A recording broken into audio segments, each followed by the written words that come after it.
Isidumbu sikaLeigh Matthew satholakala eWalkerville eningizimu yeGoli ngo-2004. Umbulali wakhe unethemba lokuthi uzophuma ngoshwele. Umnndeni uthi lokhu kuphinde kwavula amanxeba. The chairman of the parole board concluded by saying to grant Moodley parole would be an insult to justice. Recommendation that they will make to the minister, and so grateful for that, and also allow a bit of emotion. Umnndeni wakupheka konke lokhu ebhodini likashwele kwezinye zezinto ukuthi uDonovan Moodley wanqaba ukuphoswa imibuzo udokotela wezengqondo ozimele ukubheka ukuthi useyingozini emphakathini. Umnndeni uthi ukwenqaba kukaMoodley kufanele kube nesisindo emzameni wakhe ukukhishwa ngoshwele.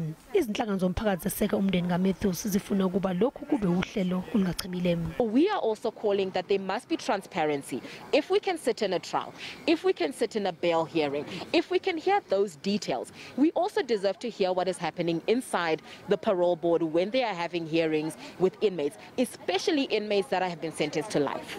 Lolu hlelo lulindele ukuthi ludonse futhi lube nzima. Lo ke odonsa isigwebo sikaLeigh esichazela ngokakhe ukuthi ngabe kahle kahle yini eyenzeka nanokuthi ke lesi senzo lesi naye sam affecta kanjani.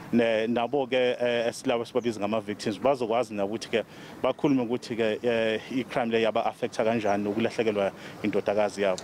Okuyothi ke mase beqedile ke ukukhuluma bonke sikuthatheke lokho ke sikuseke before ke iNational Council for Correctional Services ezocubungula yonke into bese ke ibona ukuthi ke ngabe ke yiphi recommendation engayinika uminister okuyena ke ozothatha isinqumo sokuthi ke ngabe lo donsa isigwebo kusekulungelena ukuthi angabuyela emphakathini okanye cha.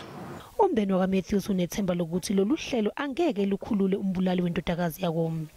Lomdeni usunqabe kabili ukuhlangana noMoodley lokhu kwenzeka ngoNhlangulana nangoNcwaba ka-2019.